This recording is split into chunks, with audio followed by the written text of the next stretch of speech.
She founded an architectural concrete company. He founded a $100 million clothing company. She took the world by storm as a social media star. He took the world by storm as a famous serial entrepreneur. Together we started a business. And had babies. Now we're figuring out the best ways to do both. Join us as we learn from other entrepreneurs going through the same life struggles. As they share their life hacks about success, love, kids, and everything in between.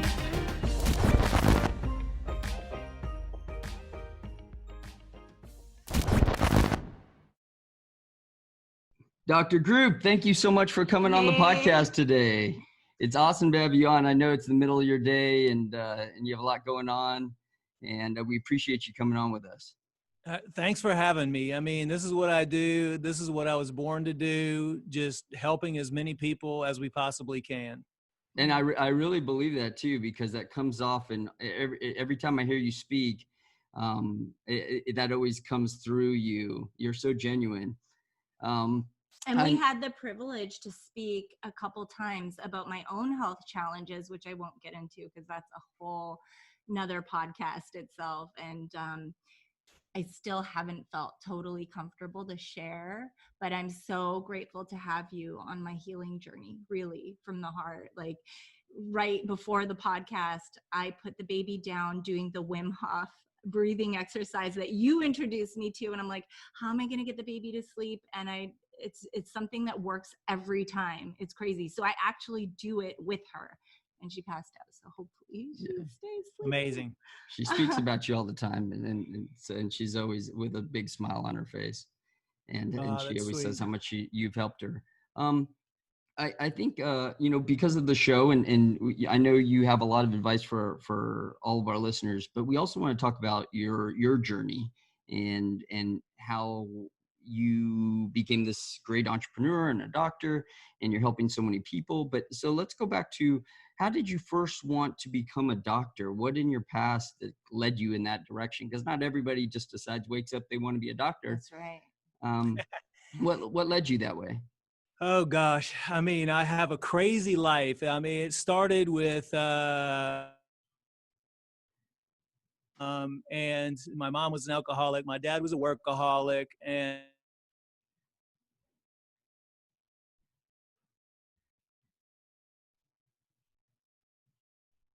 who lived all. I actually hated school, and I had an entrepreneurial spirit since I was young.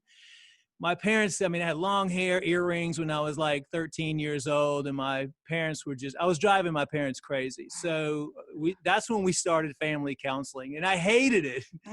But looking back now, I'm actually really glad that we did go through some of that, because, when you're a kid, you don't realize, you don't realize about how to communicate better with the family, and you don't think about what upsets your mom and your dad, and you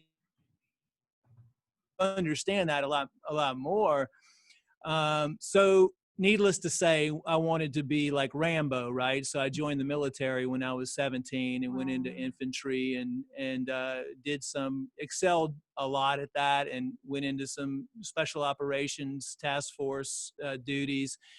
And then got out of the military and started my 12-year, multiple major, I guess you could say, kind of career. And during that time, I was always doing other stuff. I was always doing the latest and greatest multi-level marketing deal. I guess I'm just a natural salesman or something. I don't know. But if you fail enough and you learn from your failures, you just become better and better and better at stuff. And I originally started off because I wanted to be an attorney.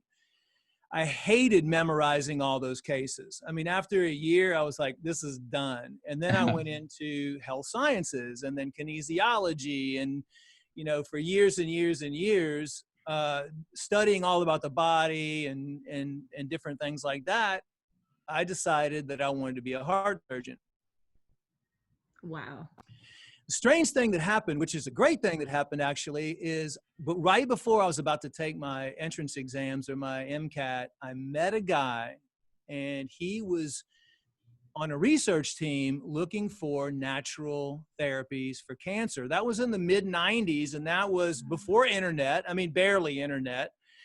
So there was no information about where to go to find alternative medicine or cancer, anything like that. And that's when MD Anderson and the cancer centers were just introducing the CAM programs, the complementary alternative medicine. Right. Oh, wow. I was completely brainwashed into the medical system by that point. As was everybody else in the world for the most part.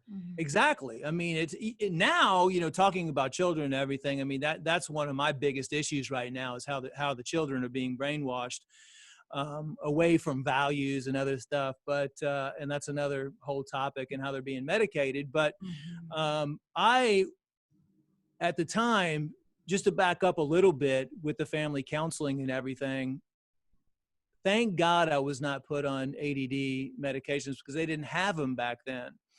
And nobody really understood me until later on, when I met a kind of a metaphysical psychologist. And she did an exam on me and said, well, you're an indigo child. And I said, well, what's that? And then she started going over, well, you're real spiritual, right? And I'm like, yes, I've been having visions since I was a little kid. I had 30 inventions by the time I was 30 in a notebook. And she starts describing all this. You didn't like school, and it's hard for you to adapt to society and all this stuff. I'm like, yes, yes, yes. Wow. So that was my first introduction to indigo children. And now, working with so many families over the years, autistic children and stuff like that, I've realized and introduced that to so many different people, because it's a higher spirituality of children that have been born in to this world and are still being born in, to raise the consciousness of the planet. And they're here to help us evolve. But when I met Gary, was his name, and he was in the cancer research, he asked me something. He said, so do you want to treat the root cause of disease, or do you want to treat the symptoms of disease? And I said, what are you talking about? He goes, well, you're just going to be prescribing. A real doctor teaches, a real doctor doesn't prescribe. So what are you talking about? And he said, go do your own research. He goes, have you taken any pharmaceutical and broken it down? You got a background in chemistry, biochemistry. I said, no, they don't teach us how to do that. And I went to the library and I broke down a couple pharmaceuticals and looked at the biochemistry and looked at what it did to the body. And I was like, in shock. It only took me 2 hours to realize that everything that I had been studying was wrong, pretty much, and that pharmaceuticals cause multiple issues in the body. Now, I'm not saying, for emergency situations, you might not need some, but long-term degenerative treatment, even when we were looking at cancer and radiation and chemotherapy and all that stuff, anything that is a potential toxin to the body that's going to lower the body's vibrations or energy levels. And at that point, I can remember driving home from the library, and I was crying because I was like, my whole, everything I dreamed of was just gone in 2 hours. Wow. Yeah. And then I can remember, all of a sudden, I just went into this space and kind of like blacked out, but it was just this light around me. And it was this feeling of just pure love and bliss. And my hands I could feel my hands coming up like this. By the way, I was going 65 miles an hour down the freeway when this happened. And I don't know, it felt like 5 or 10 minutes.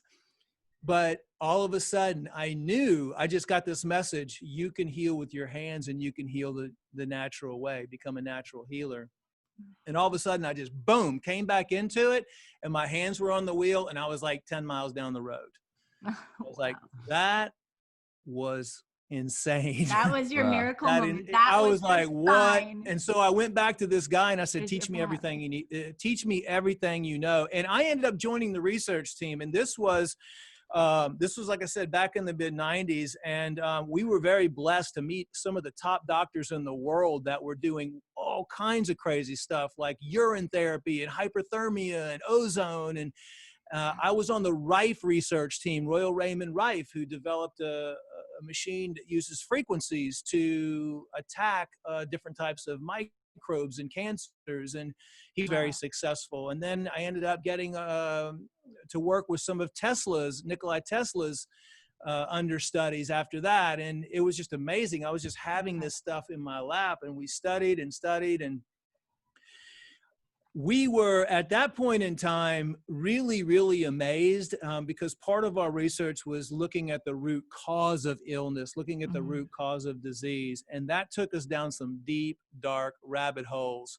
When you start looking at fluoride in the water, chlorine, the chemicals in the air, and you start looking at the GMOs, and you start looking at the vaccines, and you start following the money, and you start, it all leads up to a certain group of people and this, and then it starts going into even deeper and darker things. And then we were getting information about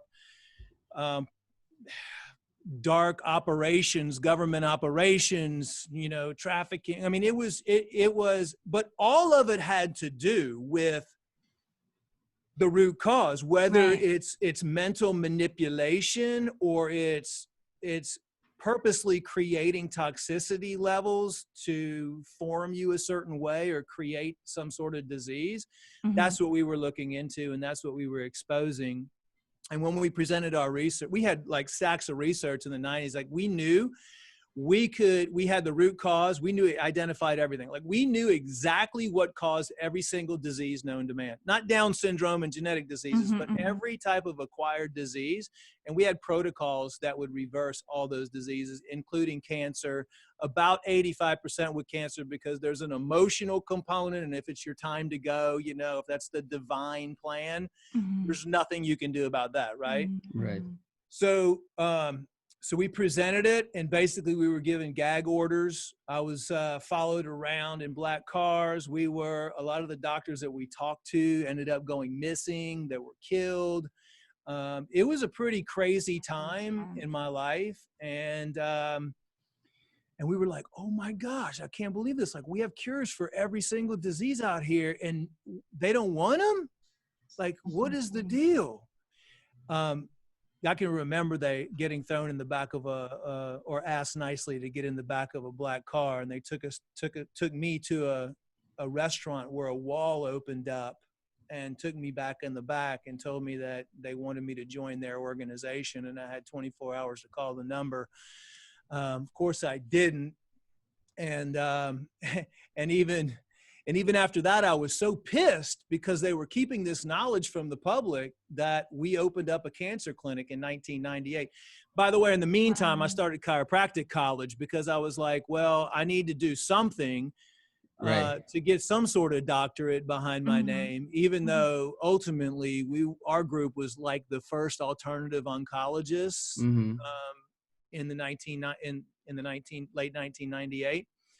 And we just said, we were rebels. We said, we got to get this information out. So back then we started a website. We started putting the information on there.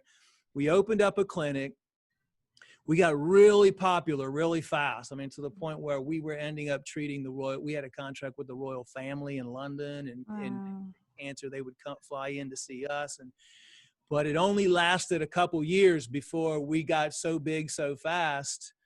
And we had such success rates that we became a serious threat to the pharmaceutical industry, and the FDA ready to shut us down, almost threw me in jail to this day. And so I haven't been able to technically see patients. However, there's a group of us kind of behind the scenes that we meet, and we develop protocols and everything like that. And friends and family and people like yourself, especially, we work with a lot of influencers and everything, and we just do it pro bono because you guys have the ability to reach millions of people too. And so if we all work together as a team and we all share this information, then we can reach hundreds of millions of people around the world. So. I was telling Dan what a fantastic job you've done. Like, you don't see a healer be that good at business. So we're like, what is his business background? Because he's done an amazing job, building his business. He works with some of the top celebrities and influencers in the world. And it just sounds like you just dug deep. And even the way you produce your supplements, it's honest, and you work really, like, it takes longer. You were mentioning something about, like, you don't use metal, you use glass, and it's just a lot of information. I'm still learning this stuff, but I was like, wow, this is incredible. Yeah, I think she found everything that she had been looking for when she first started talking to you, because it was, I think the truth about cancer really opened her eyes to a lot of things too, and myself too, because I come from not traditional medicine, but I'd grown up going to doctors like everybody else. But that one question that you were asked um, by your early mentor was kind of the same question that opened my eyes when I heard that on Truth for Cancer. Right. And we're still trying to figure out the root cause that started this madness. And I'm learning a little. I'm like, wait, I didn't get enough sleep. I pushed myself, with a European single mom, she didn't get sleep. So I felt guilty if I sat down. I would push myself, go to the gym. Sleep wasn't a big, I don't know. I don't know why I felt guilty about it, Well, for all entrepreneurs, it's kind of a sleep deprivement is an issue. Not taking the right supplements, not eating right, doubling the animal proteins because I wanted to be lean and have lots of muscle. I was doing a lot of it wrong. And it's people like you that are opening our eyes and saying, wait a minute, we got to step back and look for the clues, as you were saying, in the Bible, and just going back to the way our ancestors and grandmothers, great-great-grandmothers, great-great-grandfathers healed themselves. Yeah, what was that? What early on, why is it that it wasn't as much of an issue when, like, I was younger? Like, nobody really thought about that too much. We ate regular foods. We didn't, nobody was thinking about organic at the time. I don't even know if the foods were organic at that time. Not. Why would we? Why is it so much more of an issue now? Do you think it's because we know more, or do you think it wasn't a problem as much back then? No, it wasn't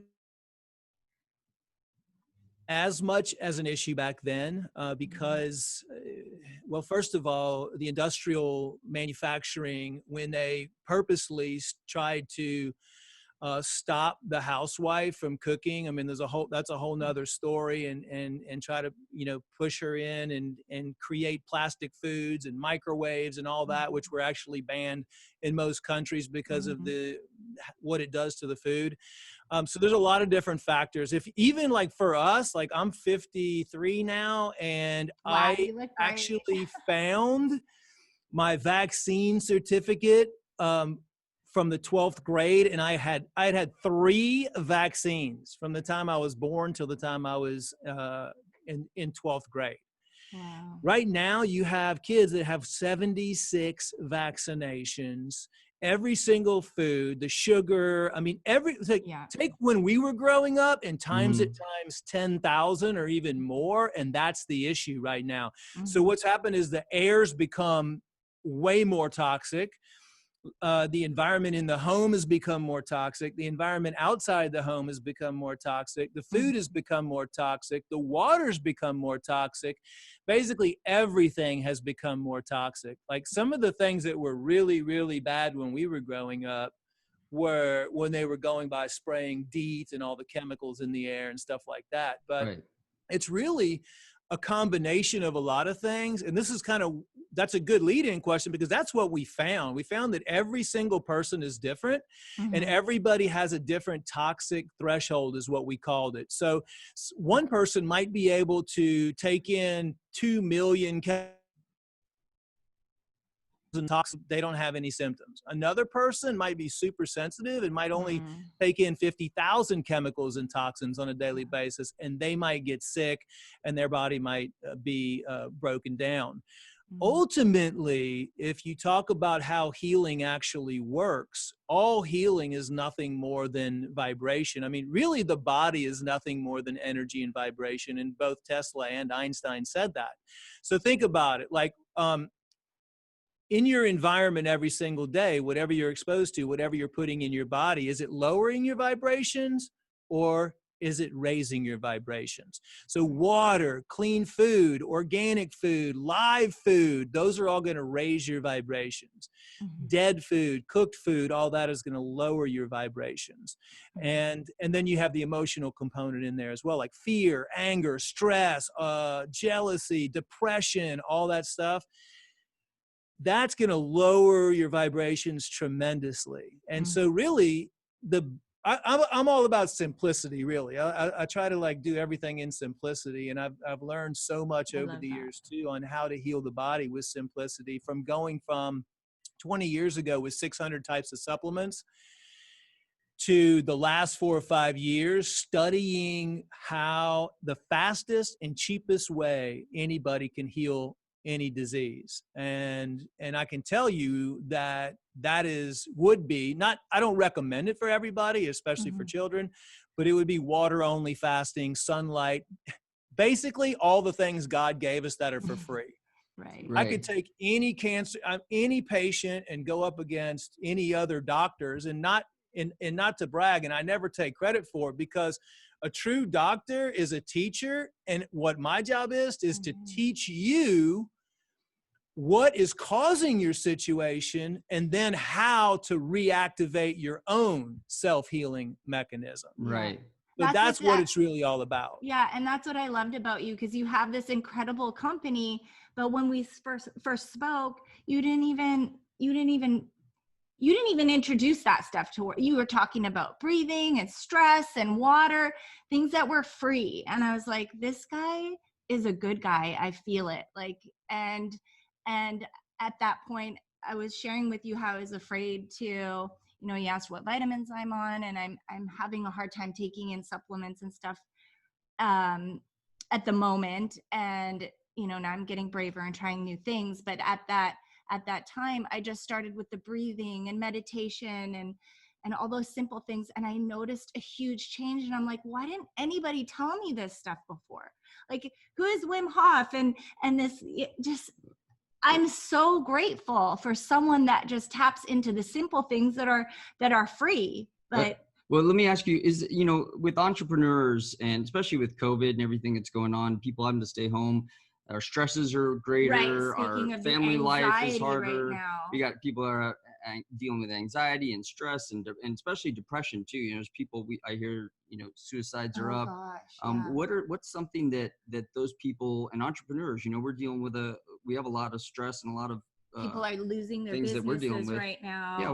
What can they do to de-stress? To de-stress and deal also with those issues. Build our immunity. Right now, a lot of people are breathing through masks. They're scared. They're driving with masks in their car alone. Like, what could we do to deal with the stress, the fear, and building our immunity? People that are just getting started on this health journey to be. Those are all great questions right now. After interviewing thousands of entrepreneurs and helping them, because entrepreneurs, most of the time, the majority of them don't put their health as a high priority. Like, I've had billionaires at 28 years old that have come to me and said, I've got enough money to retire, but it's like, I feel worse than I've ever felt in my entire life. My marriage is on the brink. Yes. I'm stressed out. I'm on 5 different medications and everything. And so one of the things that I've noticed is that as an entrepreneur, we're always focused on, most of the time, work. Like, we're constantly thinking about our employees. We're thinking about innovations. We're thinking about disruptions. We're thinking about the next big product. We're thinking about doing SWOT analysis. We're thinking about strategy. We're thinking about all this stuff to grow a company. Like, it's that startup vibe. Even if your company, a good entrepreneur, if your company's 5, 10, 20 years old, you still have that startup vibe. It's like you're excited. You want to just do the next thing. But when that happens, so the family a lot of times suffers. And one of the things that I've noticed is entrepreneurs put all of their techniques that they know, like leadership and management and communication, into the company, but they don't do the same thing for the family. So if you think that the family is a business too, and you're basically running 2 businesses, and you utilize all your excitement and all your strategy, and you sit down, you're like, okay, my family is a business too. And in order for us to be successful as a family and be successful as a business, we have to talk about what's going on. We have to communicate. We have to set goals. We have to look at threats like SWOT analysis. We have to look at our strengths. We have to look at our goals. We have to look at all this stuff.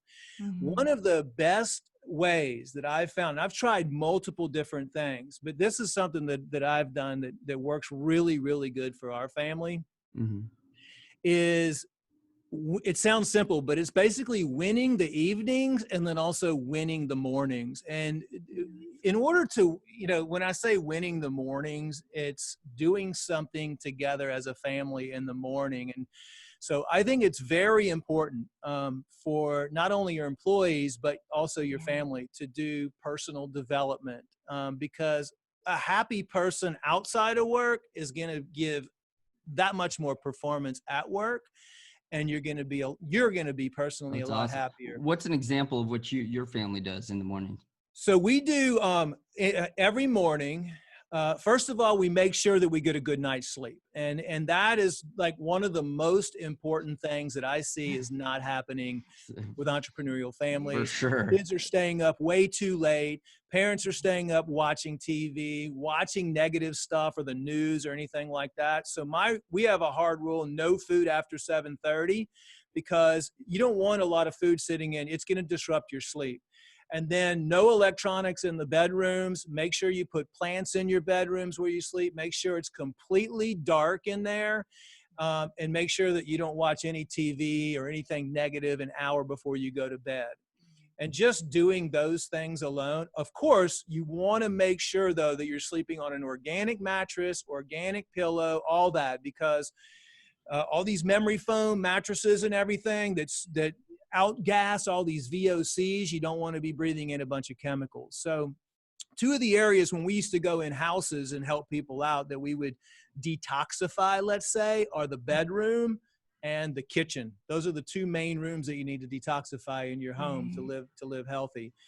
But so every single morning we wake up. I personally wake up at 3 because I meditate from 3 to 6. The rest of the family wakes up at 6. They join me in the meditation room. We have a room with some nice chairs in there. There's a fire. It's just a very relaxing room. And the first thing, nobody gets their phone, nobody gets anything. The first thing that we do is 15-minute meditation as a family. Beautiful. After that, we do meditation, and then we do personal development, then we do spiritual development. And that gives you everything you need in your mind to start the day in a positive way. And for the spiritual development, I mean, we could just listen to, usually what we do is we listen to YouTube, or we'll do some I am, affirmations or something like that. I am going to have a good day today. I am strong. We're putting positive thoughts. And we do gratitude and thanks and all of that stuff in the morning for spiritual development.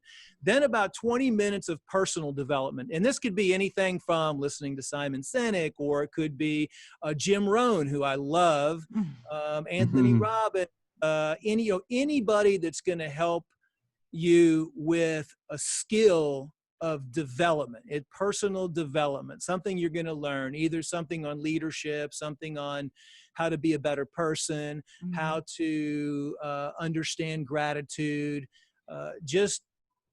It's more like life training, and that sets the stage for the whole day. So my kids are both homeschooled, and if you look at our life, it's basically exactly opposite of 99.9% of the population's life. Like,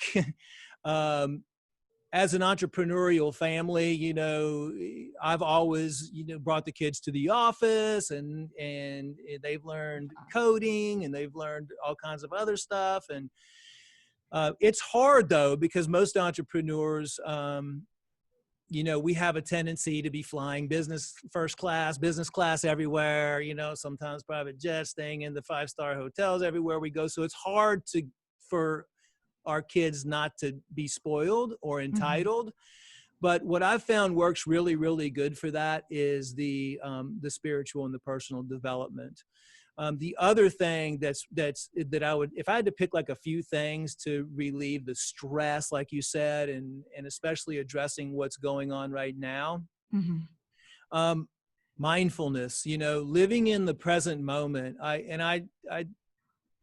I have to continually learn this because there's times, especially with a lot of times actually with entrepreneurs, where I might pick my kid up and from guitar practice or something, I'm driving home, and here he's telling me, he's so excited, and he's telling me all about his lesson, his guitar, and the songs that he played and all this. And I drive in, and he's like, "So what do you think about that, Dad?"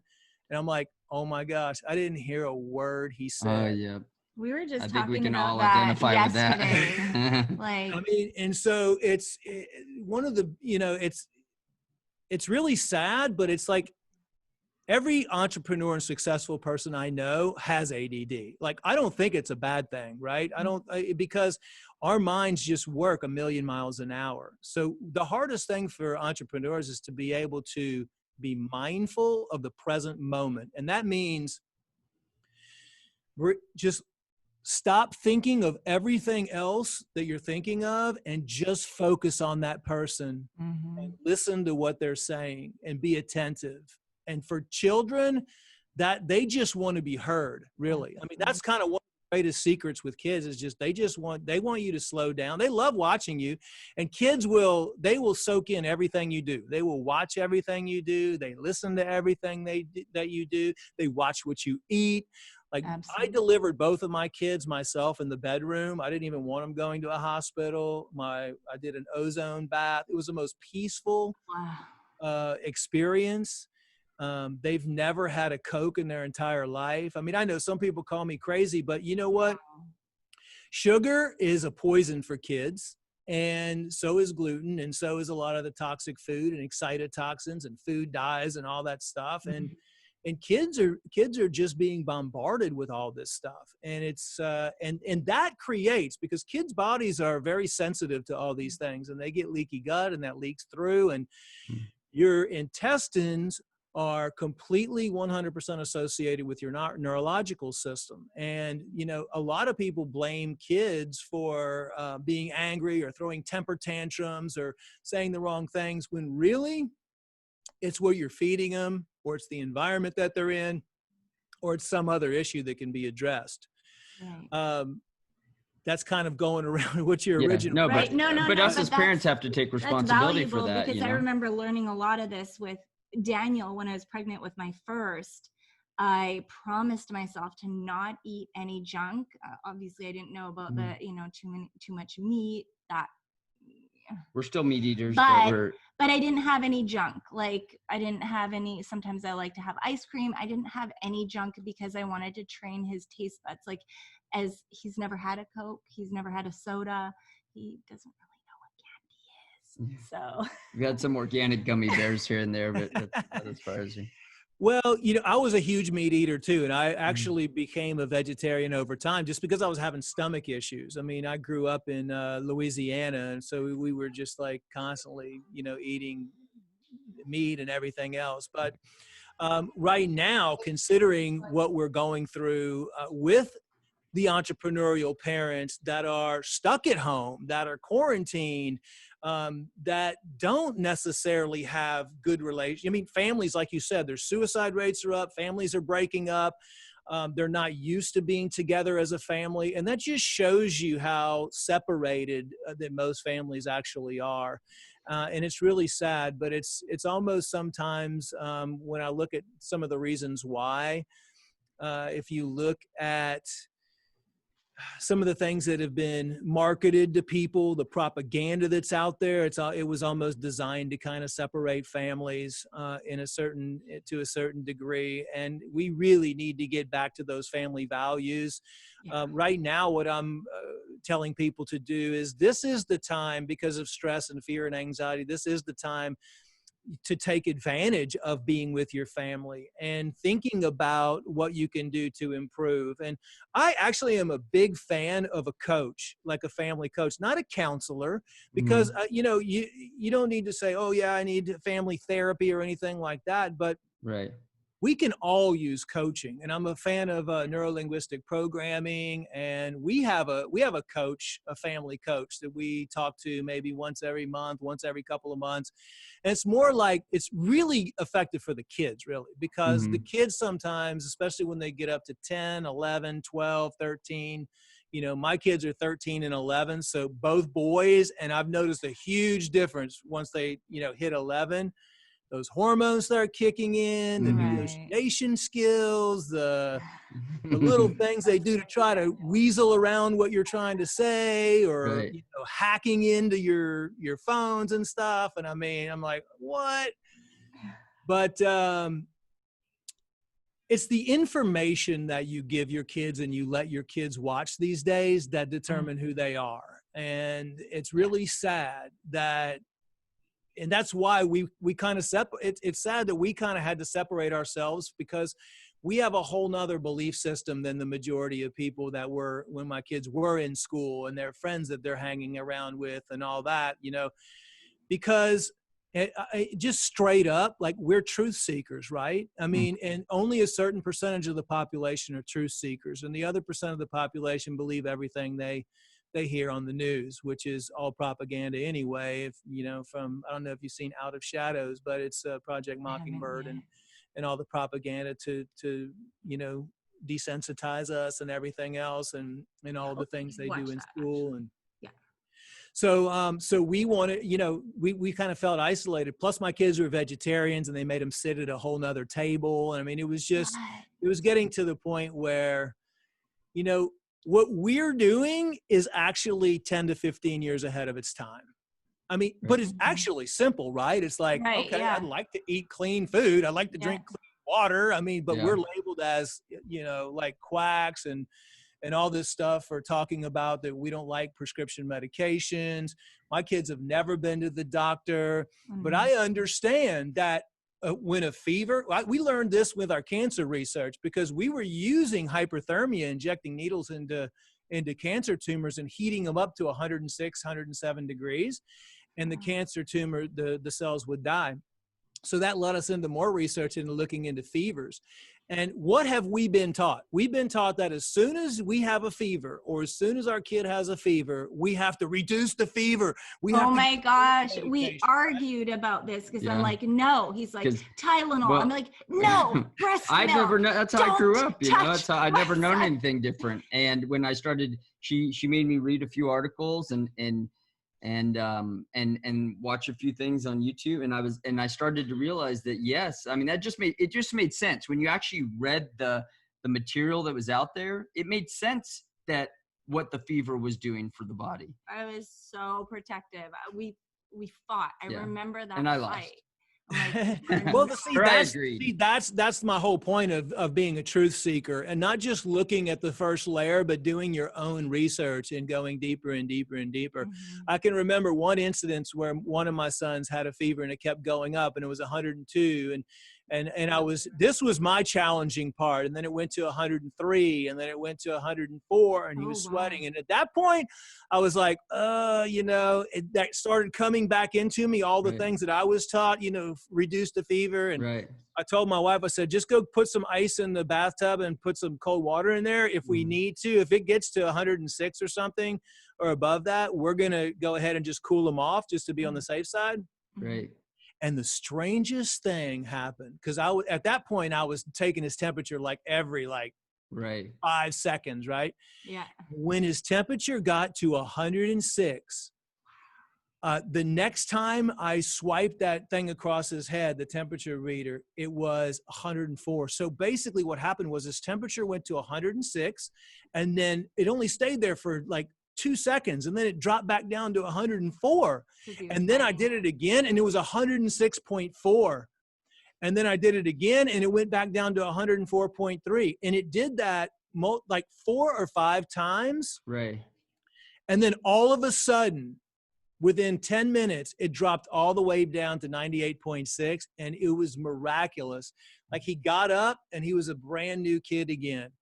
And I watched the body work its magic. It was so amazing, because, and you can look at any type of bacteria, virus, any microbe, and you're going to see that they all die at temperatures up to 106, right? Right. So why wouldn't you allow the body to go up to that temperature range to kill everything off? But these are the things that have been ingrained in our heads for years and years and years. That's hard to get out of our minds, you know. Mm-hmm. But what I always suggest is, like, the number one thing is all conditions are from a toxic internal environment or a toxic external environment.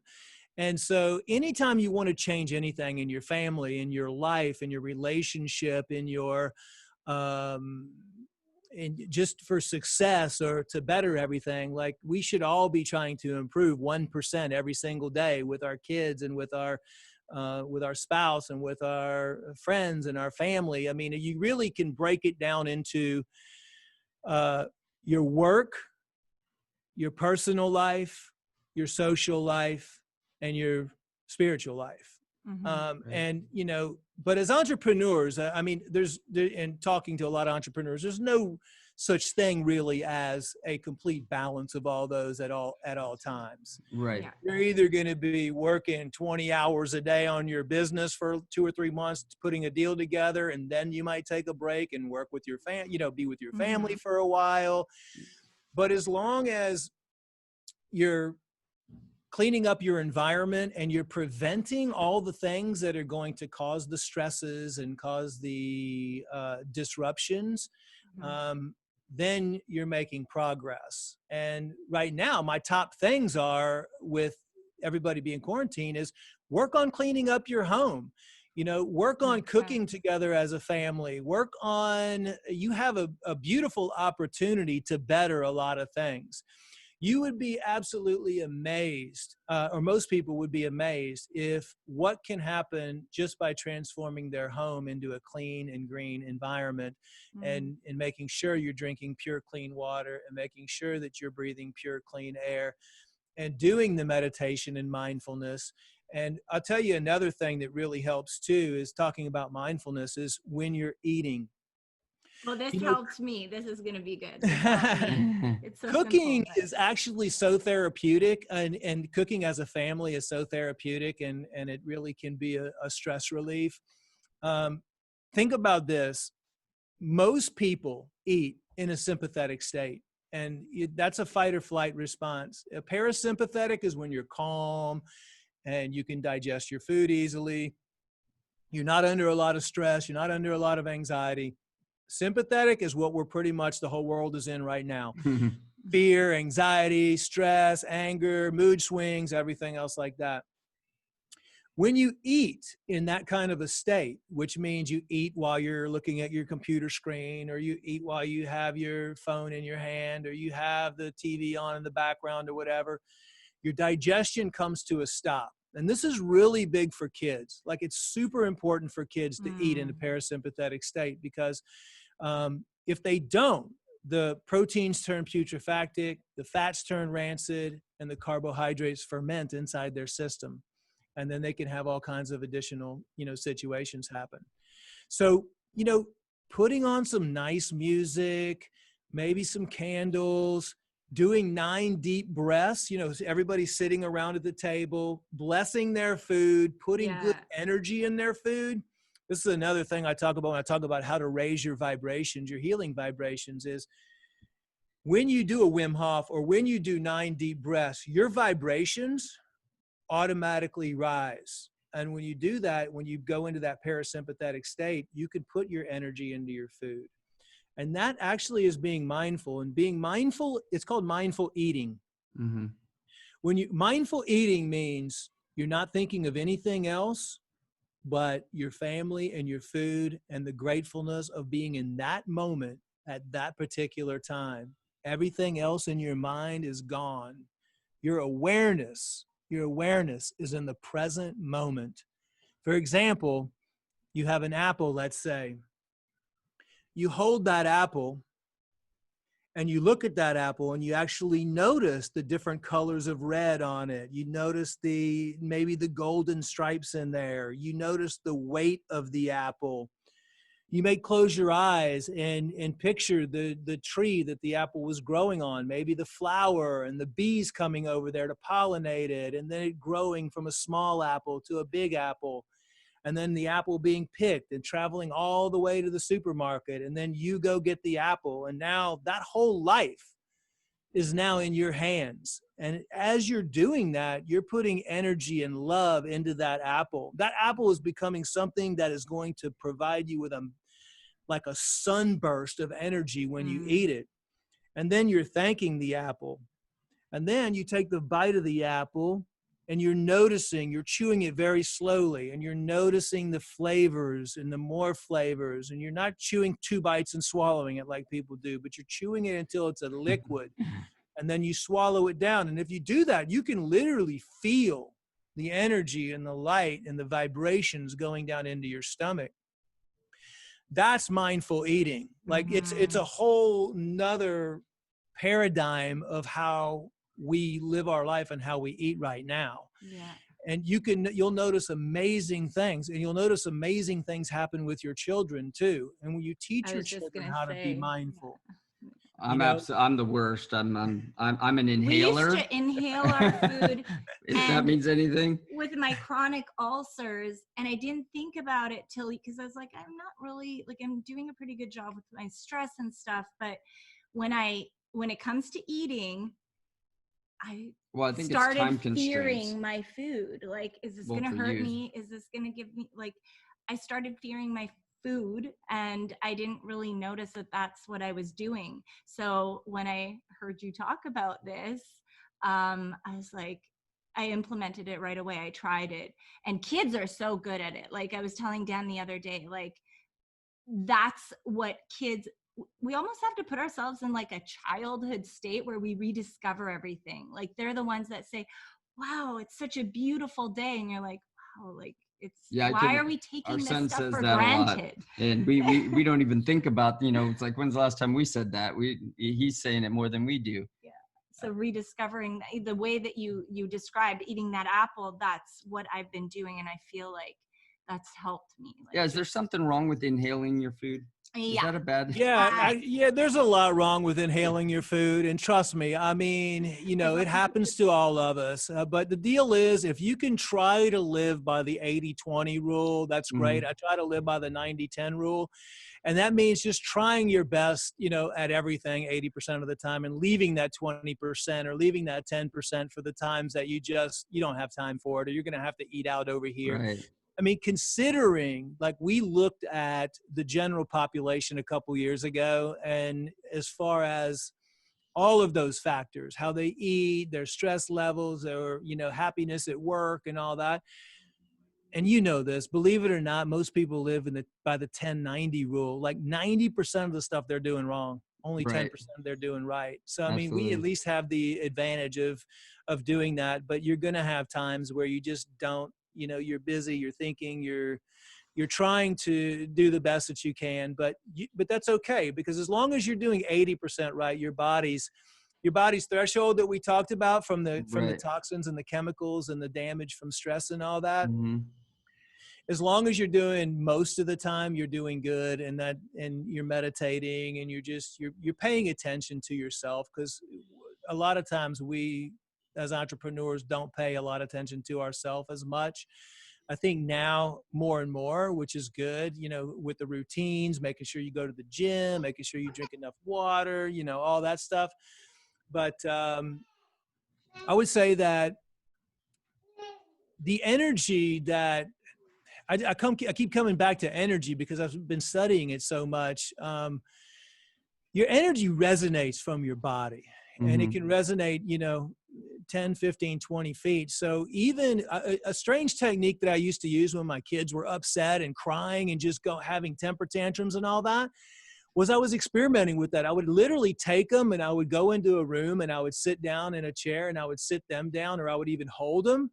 And I would just do deep breathing exercises, even if they were yelling and screaming in my arms, and I would just start meditating. And the energy would resonate from me through them. And within a minute, sometimes like even before that, they would just immediately calm down. And then I would just continue And now they know if they're upset or anything, they can go outside and hug a tree, or they can, because that works too, believe it or not. I tried that method. I was like, "Hey, why don't you just go hug a tree, you know?" And then it actually worked. They would sit over there and hug it. And then like after about 2 or 3 minutes, they would be happy again and they would come back in. I was like, oh, that's awesome. So now they just, like, if they get upset or they get angry or they're brothers and they fight with each other, you know, they'll just go and they'll, you know, meditate, or they'll go outside and walk, or they'll ground themselves, and they will, you know, calm themselves down. That energy is so true with everything. I mean, even when we go and you have a meeting with somebody, if you have the right energy about yourself and you go into that meeting with that right energy, that it you know, it comes off of you and it emanates through that whole experience. And I've seen that in my life, and I think I really started noticing it when I watched that movie The Secret. Yeah.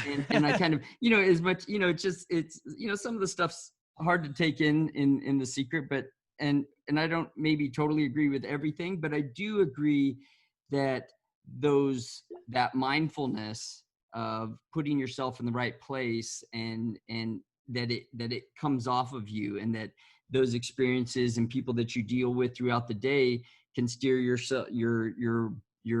everything in the wrong direction or everything in the right direction, and being in the right frame of mind helps do that. One of the things I really wanted to ask you about was our kids. We're, you know, I think everybody, and it's great that you let people off the hook a little bit with the 80-20 rule, because from somebody who was able to have their kids at home, I know it's a lot to live up to for our listeners. But you know, what are the things what are 5 supplements that we could be giving our kids to, you know, help better them throughout the day? So, yeah, great question. I get that question all the time. So the supplements that I use, if I was going to pick the top 5, would be a good carbon-based multivitamin. Mm-hmm.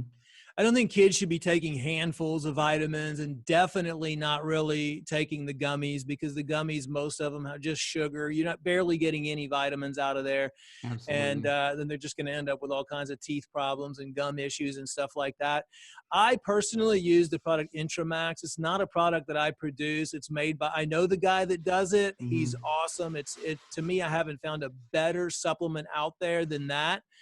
Is it a liquid vitamin or it's a liquid vitamin. It's called Intramax, and the way he has it is carbon bonded. It's got pretty much everything in there that they need. What I really like about it is it's absorbed really, really well, and that's actually the multivitamin that I take too. But I can tell you that there is one secret nutrient that is my favorite, that is most people are not familiar with. And it's the most important thing to give the pregnant women, and the most important thing that all kids should be on, and that's iodine. Yeah, iodine can you go into that? Because yes. I don't have thyroid problems, but I remember out in Canada, a naturopath said, "Are you taking iodine? Because you should be," and I wasn't. Right. And I was every single one. You have a good one. Every single person should be taking iodine. And this is kind of one of the deep, dark secrets of the medical profession, and why they have even most of the iodized salt has been taken off the market, and most of the research. Medical. Explain what iodine is for, like, when I think of iodine, I think of, like, isn't that something we used to put on wounds when we got cut or something? Yeah, it is actually. So that would be more of like an iodine. Well, speaking of, you know, the reason you put it on cuts is because it's the most powerful antiseptic. There's no virus, there's no bacteria, there's no fungus, there's nothing that can live in an iodine environment. And that's also another reason why iodine is so effective against any type of, let's say, harmful microorganisms that we might be dealing with right now and everything else. So there's multiple different types of iodine. I'm glad you asked that question. So that would be a regular type of iodine that you would use for the skin, to disinfect the skin. So don't eat that, guys. What I'm talking about is the natural plant-based form of iodine that is utilized by every cell in the body. It's utilized by the reproductive system. And more importantly, it is the main secret nutrient that gives you brain health, that stimulates your metabolism, that can prevent you from getting sick or ill, that can regenerate your body. all types of ovarian cysts, reproductive infertility. The majority of that is a severe iodine deficiency, as well as fibrocystic breast disease, prostate. I mean, basically you can link every single condition, disease to an iodine deficiency. When I was doing the research into it, and this would be nascent iodine, it has to be detoxified, it has to be manufactured in a specific form, just like you would receive it in a plant, so you can take it internally. Is it a plant-based product? It's not, because it's not plant-based, because there's just not enough of it in plants. You can't get enough of it. Literally, you would have to eat 30, 40, 50 pounds of seaweed a day to get the iodine that you would need to sustain the amount that you currently need for healthy tissue and healthy organs in your system.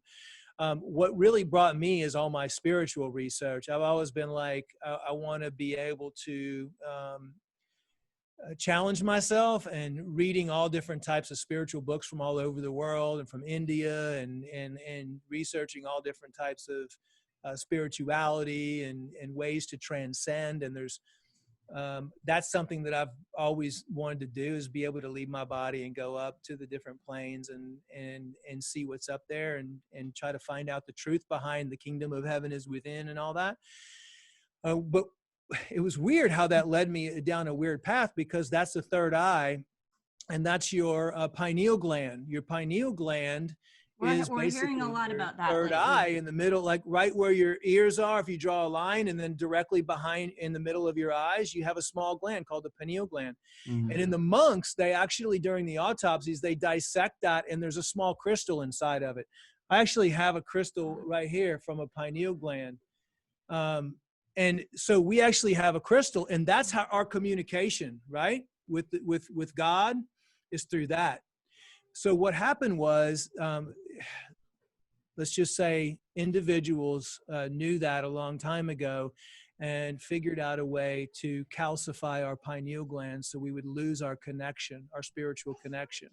It's another reason why the indigos and all these spiritual children are being put on ADD and psychiatric medications, because it calcifies their pineal, and they know that they're highly spiritual, just like you guys are highly spiritual, indigo children. You know, we just know that we're different in many different ways. And so when I found that information out, and guess what calcifies the pineal gland? Fluoride, bromide, and chlorine. And guess where it is? Everywhere, right? Right. And guess what the only thing out there is that decalcifies the pineal gland? Iodine?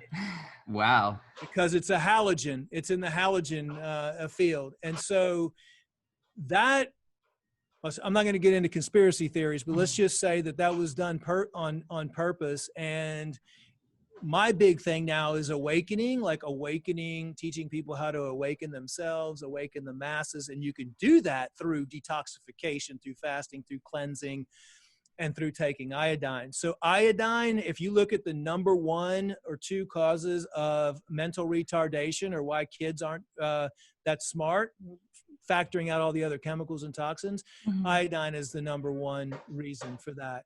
If you put children on iodine, they will be like Einstein. Like, they will be super intelligent, and you just need a couple drops, you know, a day, or just even a few drops a couple times a week. So now, how would you suggest to give it to the children? Because I know you can take it, you know, orally, the drops. Can you just drop it right in water? Is that the best way for a You can put it in juice. You can put it in milk. I mean, you know, breast milk. I'm not a big fan of processed, feeding kids processed milk and dairy, because it just causes inflammation and excess mucus. I mean, almond milk, hemp milk, stuff like that's good. You can put it in anything. I mean, you know, my kids just take it internally, just right on their tongue, but it might be a little strong. So as a preventative, it's something that is the ultimate nutrient. So I would highly recommend that. The next thing besides the multi and iodine is, I'm a big fan of gut health. And this is one of the biggest situations that I find with everybody who's sick. All the kids that have mental, you know, like our site. And by the way, when I talk about the pineal gland on kids, they are prescribing psychiatric medication to children now as early as even mothers with children in the womb. And guess what? Most of the bipolar medication, the anxiety medication, all of this psychology medication is made of fluoride and bromide derivatives. Wow. So they're poisoning the kids. And that's also what's causing a bunch of suicides in children. Like I had a report the other day of a 5-year-old kid that got put on medications and slaughtered the family pet, the dog. Oh, man. I mean, 11-year-old girl hung herself after being on antipsychotic medications for 7 days. This is real. Like, this is what's happening right now in society. And these are huge things. That can be a whole nother show we can talk about. Yes. Is how to address emotional issues with children and how to, treat them naturally and not get them on any type of medications. But Right. going back to the one thing that heals all is the gut. Because ultimately that's where all the chemicals and toxins enter your body. I mean, yes, you might get some through the skin, you might get some through the lungs that you breathe in, but ultimately like 90% of the chemicals and toxins are going to enter through your gut. So my third tip for right now and always with children is to give them good probiotics. Make sure that you're feeding that gut microbiome with good food, with good water. You're avoiding any of the things that are going to cause overgrowth, like excess sugar and things like that, and processed foods. And with them being on good probiotics, that's going to really help also with the amount of stress that they're under. There's a neurological link between the gut and the brain. And anybody who comes to me and says, I'm going through mood swings, I'm doing this, I'm doing that, it's like, well, your gut's out of balance. It's amazing when you balance the gut microbiome, how the brain works and how the brain functions. And even talking about entrepreneurs, most of them have horrible guts. They drink coffee all day long. Yeah. They go out for these huge lunches and meetings. They go out for these late dinners and drink bottles of wine and eat desserts and eat a bunch of steak. And then they go to bed on a full stomach and their gut is intensely horribly, ruined. So probiotics. The next thing is vitamin D. It's important to make sure that your children take vitamin D. Vitamin D is just an all-around vitamin. I mean, all this slathering on sunscreen and not allowing your body to produce vitamin D, a lot of that is because of the geoengineering projects that have been going on and all the spraying that they've been doing in the air that are blocking the rays for you to actually produce vitamin D. So vitamin D is really important. It's a great, like, let's say adaptogen. It just stabilizes everything. So that's one that I recommend for kids. And then the last one, which has to do with the gut as well, is Oxy Powder. And that was Nikola Tesla's original formula. And that is, you don't have to give it to them all the time, but children need to cleanse too, just like adults, just like the earth cleanses itself. And that's a very gentle, easy, oxygen-based intestinal cleanse. And we do it on our kids maybe once every couple of weeks. Okay. They can take a cap. When they're going to be around for a bathroom on a Saturday or a Sunday, we'll give them a couple pills of Oxy Powder and just let it naturally release all that oxygen into their intestines and clean and oxidize and chew up all that hard, compacted stuff. And it just flushes them out and cleanses them out. Okay. And at what age would you say is a good time to start with the Oxy Powder? Oh, we've had even pregnant women use it. Pregnant women are constipated all the time. And then even when breastfeeding, children, even breastfeeding children get constipated sometimes. So the mothers can take it and some of it will actually come through the breast milk. Or you can, if the child is, starting on baby food, you can actually mix some in with the baby food as well. So you can start them on that, as early as possible, and it works great. There's nothing, disrupting is to see your poor baby sitting there suffering and crying with colic or with constipation and can't go to the bathroom and just yelling out, help me, mom, help me, dad. Oh my gosh. We've been lucky. We've never experienced that with our kids, but I know a lot of moms that are my friends, they deal with this all the time, constipation.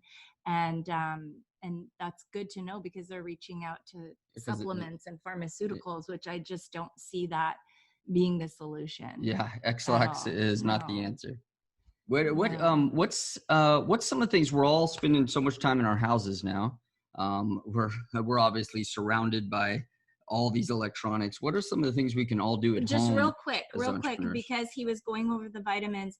Those are all things we should be taking as well. All like that list for the children. It sounds like that's a lot of things we should be taking. Is there anything specific that you would add to the list for adults? And even, you know, there's a lot of entrepreneurs that I talk to that are females, that are women, they're pregnant. It sounds like everybody's having a baby right now or is breastfeeding. So just real quick, I wanted to add to that list one for the entrepreneurs, and then, you know, the women that have just had babies or are pregnant, anything, oils, anything, just real quick. Well, okay. So there's two different ways to look at, you know, like things you need, and then which would be external things that you're taking to treat like maybe some symptoms or addressing the root cause. And I didn't have a chance to get into this, but this is a great lead in, because all of our research, it led to one thing, like the doctors that we're having. So I'm going to give you the secret to health right now, the secret that any person in the world can do. And all right, hold on, everybody. Here we go. This is the culmination of everything, right? All disease and all health starts in the gut. And we talked about all the chemicals and toxins coming in. So one thing that when we evaluated all the research that we learned from the doctors that had the most success rate, is what they were doing was they were always cleansing the body first before they started giving any supplements out. And here's the secret. Like, what we found, what worked the best, and we actually kind of developed this over the years, is always start with an intestinal cleanse and health, which means, because that's where everything starts, right? That makes sense. We developed a system which basically is common sense, that goes back to the ancient times that we forgot, right? That will heal every single condition and every single disease. And it starts with cleansing and healing the gut, okay? And we use probiotics and Oxy Powder for that. And then the next thing that we didn't talk about, which is a really root cause of what all the health conditions that we're seeing and all of the fatigue and everything from the entrepreneurs, is liver. Right now, I would say 99% of the population's liver is only working at 15%. So then after we cleanse and heal the gut and the intestines, we do the liver cleanse and we clean and heal the liver. So you're asking, what can entrepreneurs do? What can parents do? The first step, cleanse, and their life will completely change. They'll start losing weight again. Like every condition they're suffering from will completely go away.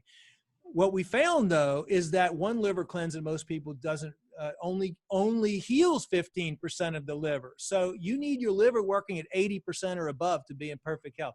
Remember when you were 16, when you looked in the mirror and everything was going perfect and you were like so self-confident? Yeah, we all want that back. Yeah. That's because your liver wasn't congested, your bowel wasn't congested. So here's the secret. Like, we take in all these chemicals and all this stuff for 40, 50 years, and we never cleaned it out.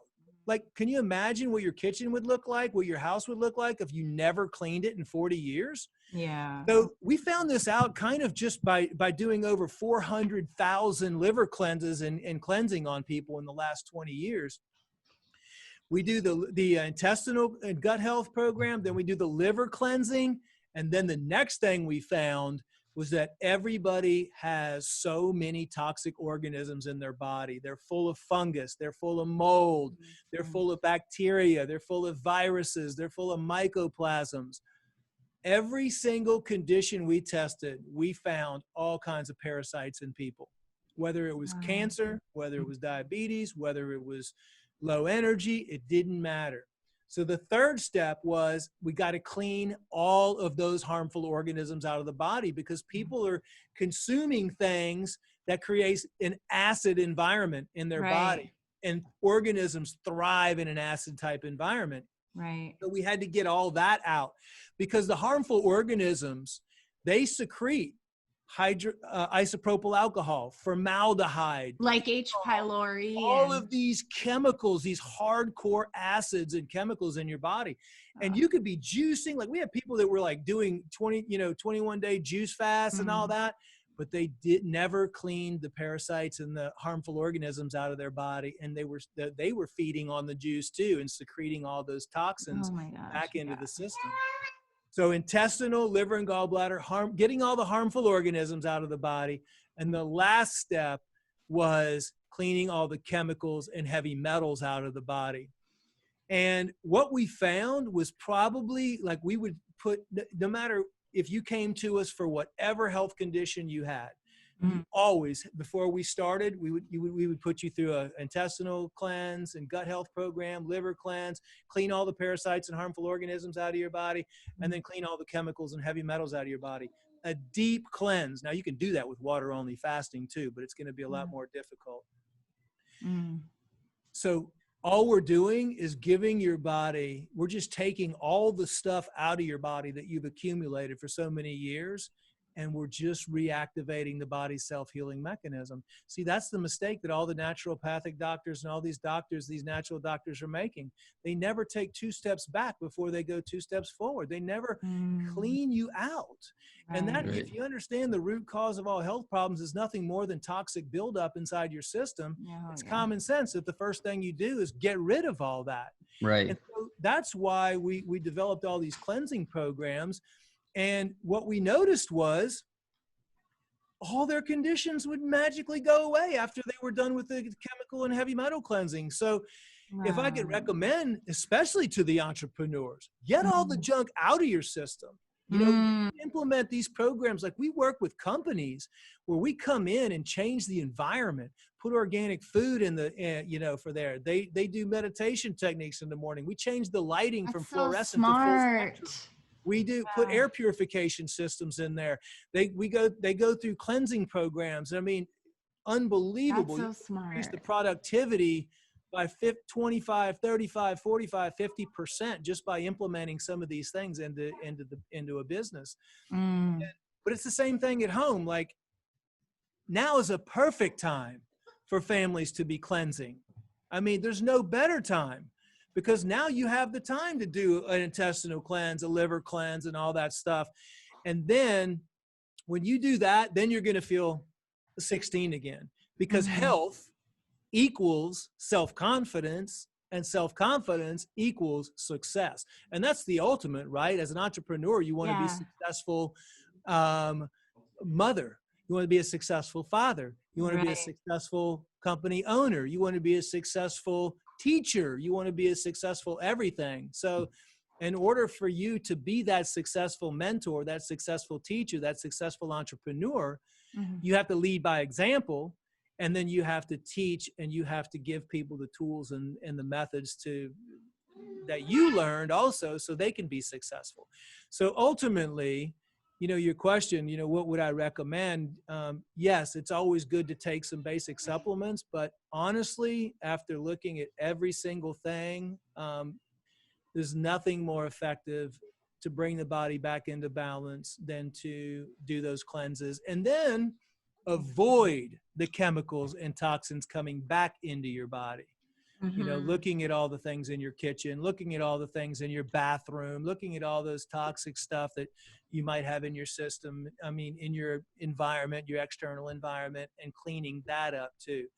So in all honesty, like a really good doctor is not even a doctor. A really good doctor is an environmental toxicologist, because it's identifying all the things that can cause you damage in your body. And then, that can start it. And then cleansing it all out. I mean, the earth cleanses itself. The animals cleanse themselves on a regular basis. We clean everything else except our bodies. Right. But it's meant to be that way. So, anyway, after all these years, I still come back to the simplicity of cleansing and healing the gut, the liver, the harmful organisms out, and the chemicals and heavy metals out. And that just does amazing things to expand your life, your life as well. I mean, talk about anti-aging. you just completely cleanse all that stuff out of your system, and you fast for 1 day a week, or you do a little bit of fasting.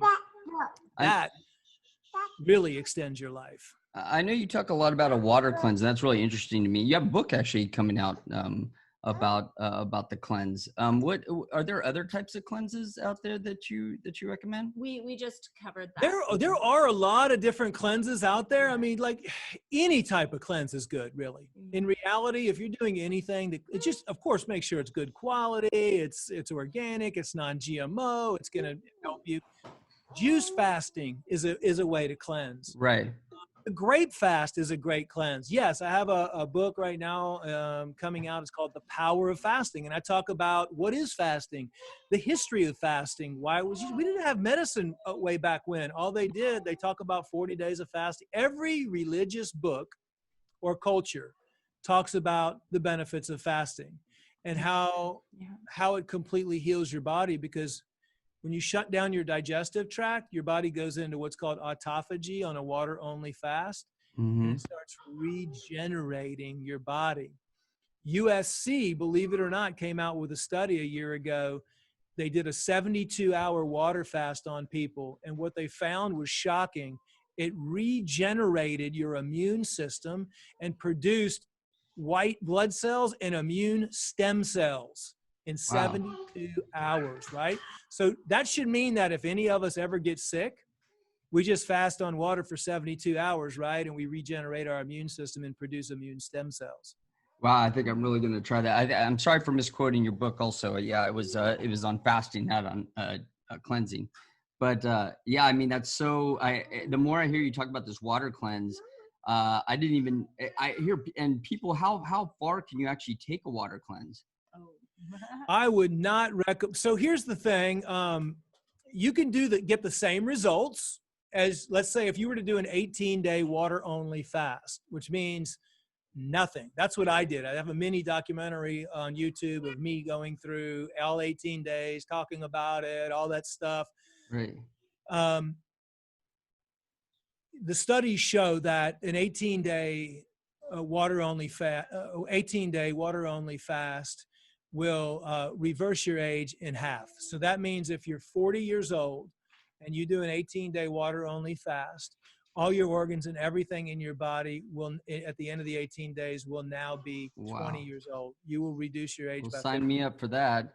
Well, actually, Gandhi used to fast 1 day a week, and he used to fast for 9 days every year. And when he died, when they did the autopsy, they said all of his internal organs and his biochemistry, everything was half of his age. Wow. So can I do, like, for me, I'm breastfeeding and I'm facing those, the challenges that we talked about. Can I do the 1 day a week? I know we're looking at the intermittent fasting, but can I do 1 day a week?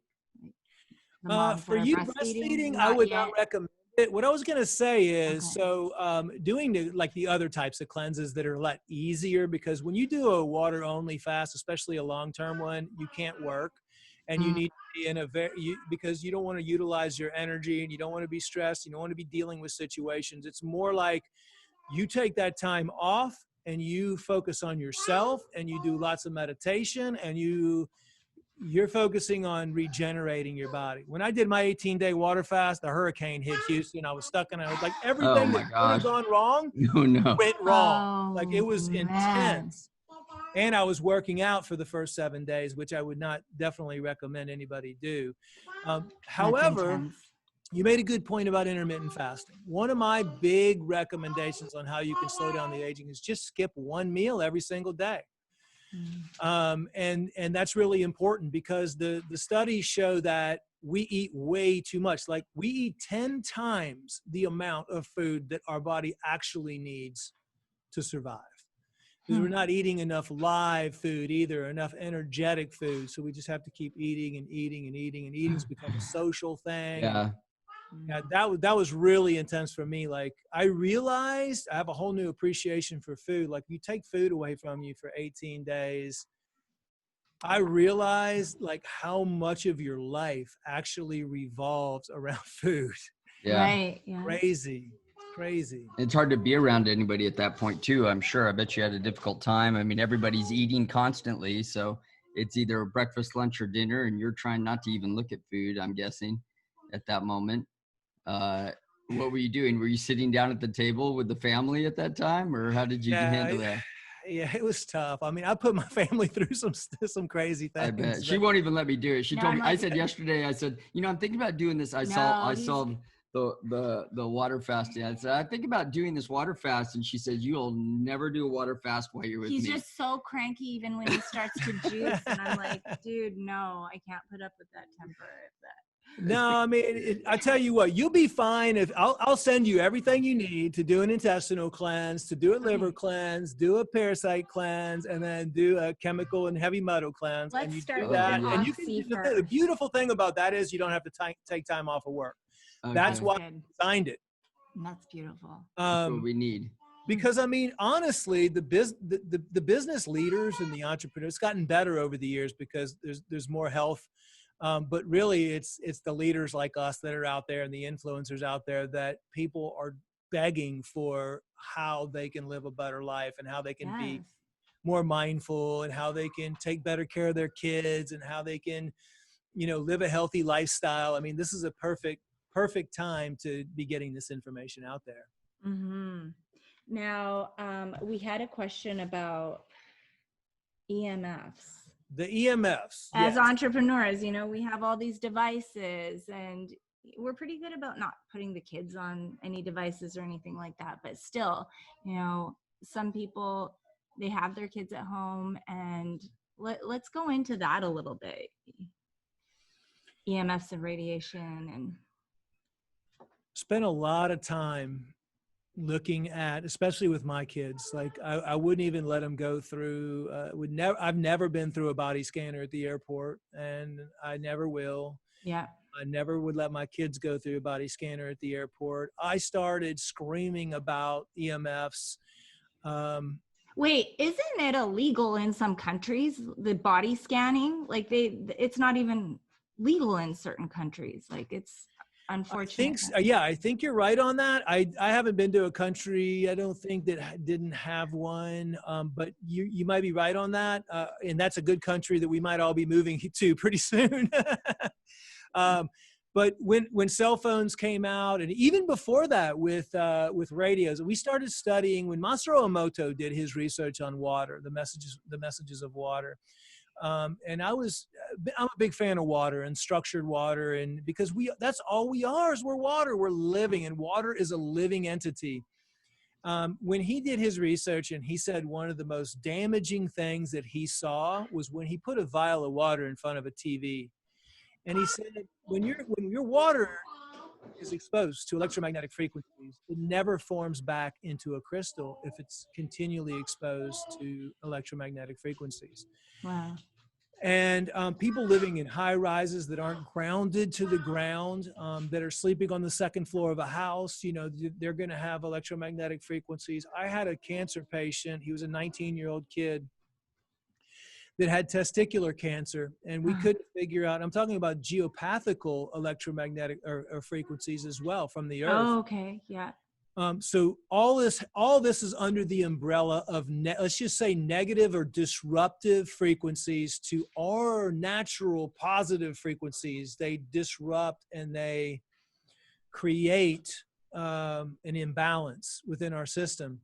Mm-hmm. We couldn't figure out what was causing. We had him on all kinds of natural things. He wasn't improving like we wanted him to improve. So we actually went to his house, which, by the way, that's another lost art that doctors should do. They should always go evaluate your home and your office and stuff like that. And that's what we did. And we took a meter over there to his house, and right on his bed where he sleeps, where his testicles were, the meter went off the charts. And it had a geopathic stress from the earth coming straight up through his bed, and he had testicular cancer.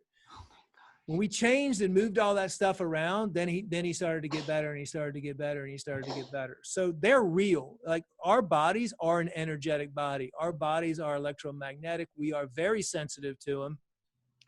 And I can't tell you the countless people that have contacted me from damage from their children, brain tumors. Children's skulls are like very, very susceptible to frequencies. The 5G routers that are being used right now to push out the 5G that are in the homes.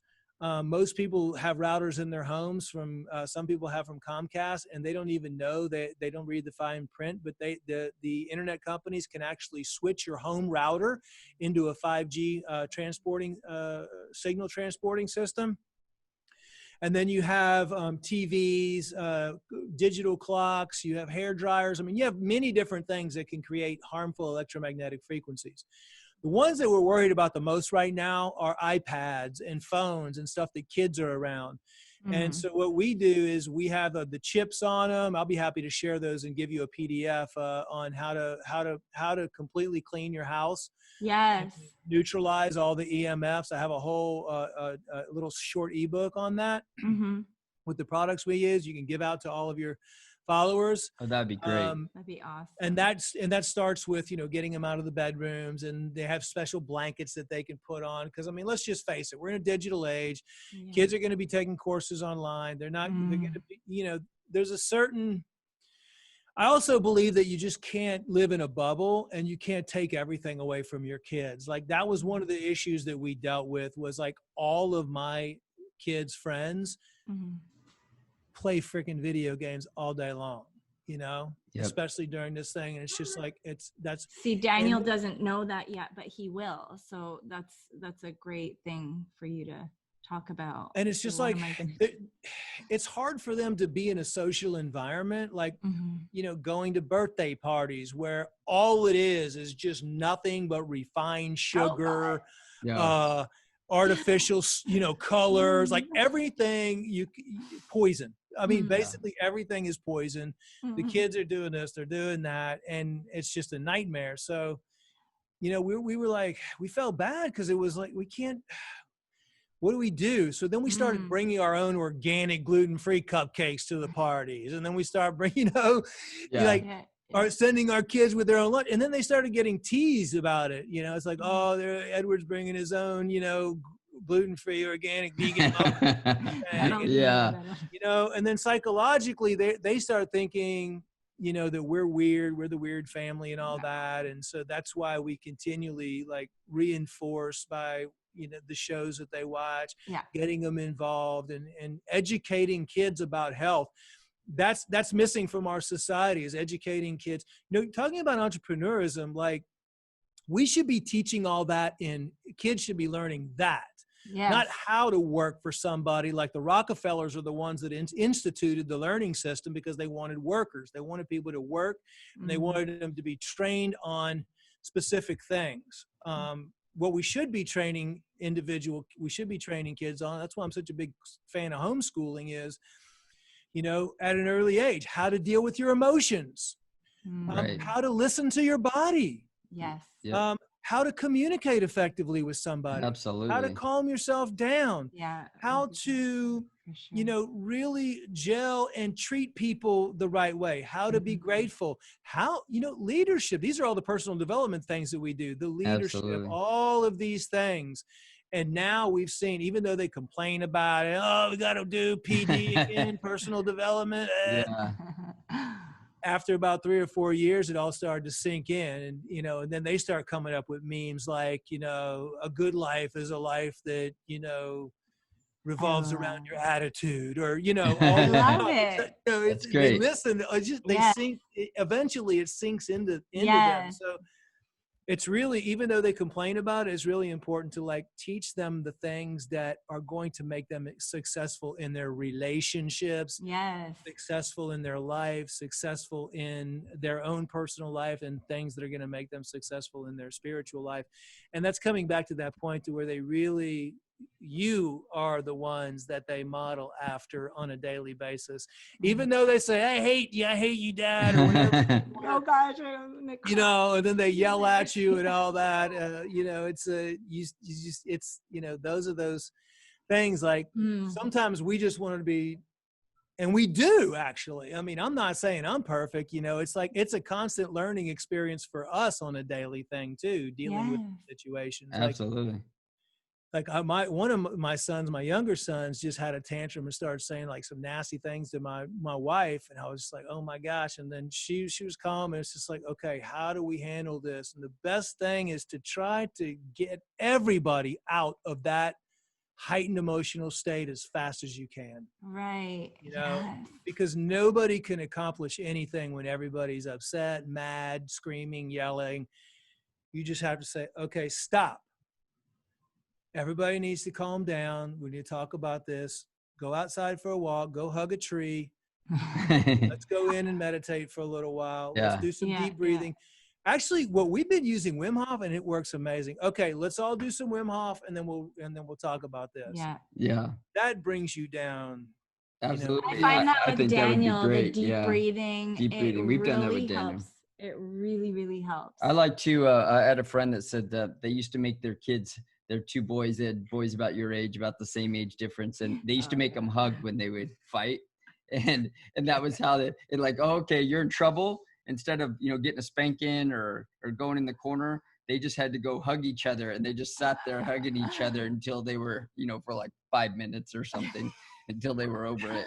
And I was like, yeah, it's pretty hard to be mad when you're sitting there hugging. It almost becomes laughable at some point, I think, as they would just start laughing it off. Yeah. No, that's awesome. I mean, it's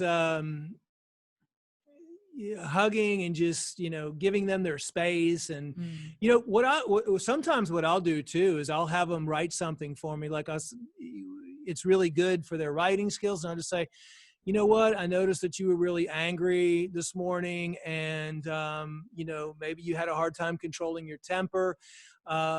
Your task for today is to write me a 1-page paper on what anger is and how to deal with it, and you know, do some research, watch some videos online, and then write a paper for me. So they'll, you know, you just schedule some time and they'll sit down and they'll, you know, it's good. It's as they're watching, they're learning, and they're learning from somebody else, because a lot of times, you know, we don't know what we're talking about because we're mom and dad.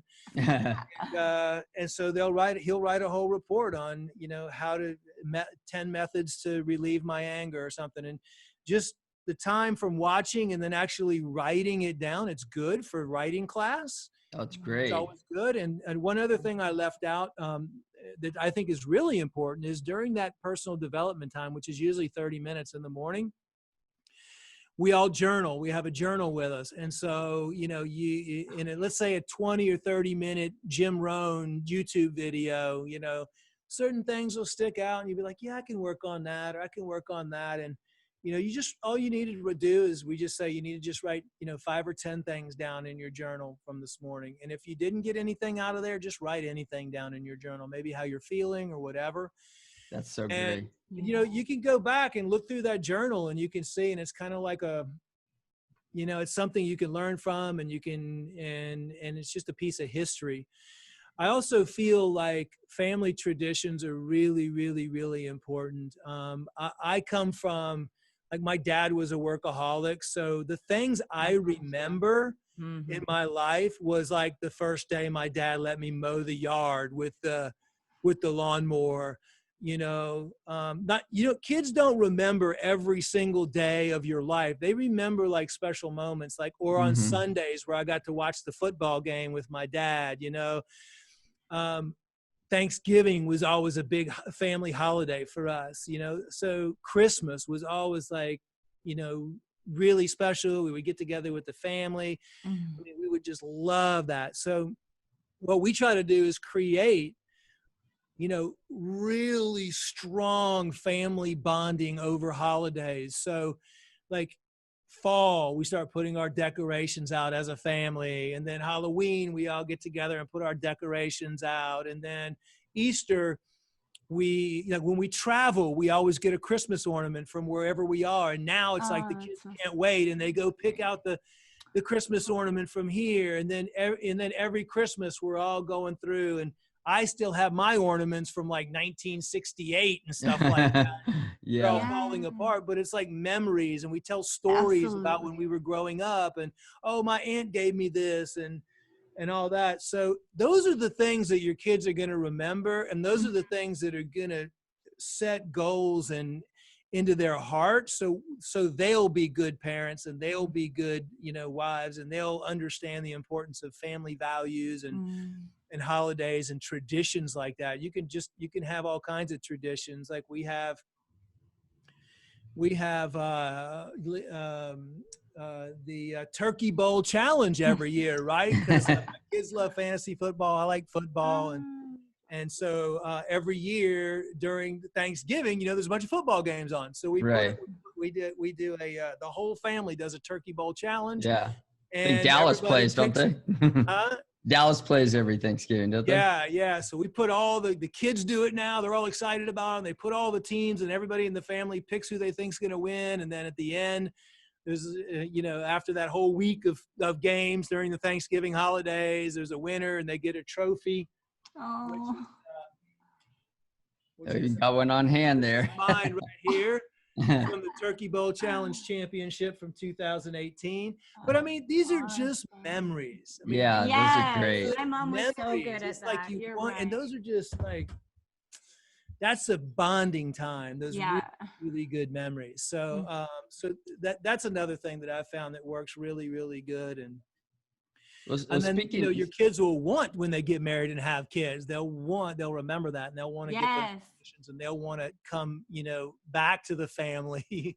I try to implement some of the things that I think I did when I was little. So I know exactly how that feels. Yeah, Daniel just saw a pumpkin out the window, so he's already excited. So you're right. It's about the things that you feel, and he's 4. But definitely, just to finish up on the EMFs, because I go on tangents. I will definitely send you that PDF, and it's something that's very serious that we really need to take interest in, because it's one of the most damaging things that I see in the future to our health. So we don't even know everything yet. I'm still learning. Like, there's little things that I'm doing. I don't know what device I need to buy for the house. I know that there's devices out there that help, and you were talking about the chips. I turn off on our cell phones, the 5G, I turn that off, airplane mode, turn off the Wi-Fi when I don't need to, because we still have Wi-Fi here. And I know that that's not a great thing, but I do turn it off of all the devices. Oh dear. But so is there anything else for I know you're going to send me the PDF, but maybe just 3 things that's a good start for the people that have no idea about this, like about the EMFs. Yeah, like the easiest thing is to put everything on airplane mode whenever you're not using it, like you said. I mean, that's the quickest and easiest thing to do. And then just make sure that you don't have any EMFs around your bedroom. One other thing I would recommend is that make sure you check your house, and if it has a smart meter on it, figure out if there's a bedroom next to it. A lot of bedrooms with smart meters on the outside of the house, and they change them up. That radiates in all during the night and can affect your sleep. I mean, headaches, it can just totally disrupt you. And so some counties, some cities allow you to pay, like down here where I am, I have to pay like an extra $65 a month to have one of the analog meters put back on that doesn't, and somebody has to come out to my house and check it manually check it, but I'm not getting blasted with all the frequencies. That's a good idea. So make sure that you don't have a smart meter outside of your house. And if you do, make sure you get that changed. And in the guide that I'm going to give you and some of the stuff that we have, we're constantly looking at that on how you can protect yourself from everything, basically. There are smart meter like adapters that go over the smart meter that will block out a lot of that electromagnetic frequency. And there's even wall paints now too. And that's kind of where I see things going with all the 5G, where you're going to have to probably paint your walls with, EMF protective paint. Wow. That's cool. I didn't even know about that. Yeah. But I mean, I'll keep you updated with all that on a regular basis and what you need to do to protect yourself. But EMFs, just remember, are about 100% more harmful to children than they are adults, because the children are just so sensitive. Right. Okay, so now I think did I read your mind? Like you wanted to quickly ask what they do to strengthen their relationship. Yes, I knew exactly what I wanted to ask. I was like, we're talking about relationships here, with everything going on and COVID and people stuck in their house together. And it's been really hard for us because we can't invite anybody in the house. So we don't have a nanny or babysitter or anybody here. And it's just us and the kids. And as you can see, they're running around right now. And we don't feel guilty anymore about date night because, we don't have a date night. By the time date night comes around, I am so exhausted. So we kind of do we just do different things. So, well, so what do you guys do in this, with everything that's going on? What do you guys do to still strengthen your relationship? I know you have your business going on, and I'm sure you're speaking all over. What do you do to strengthen that relationship? It's everybody's different. So we have a very different philosophy of what's currently going on, because I am a truth seeker and I don't believe everything I hear on the news. And so I am part of a group of doctors, natural doctors, that have been working behind the scenes with what's going on, and finding out that pretty much what most people are seeing and hearing out there is not what's really going on. So it hasn't really affected our family life because we have not been in a state of fear. Well, I love to hear this. I love this.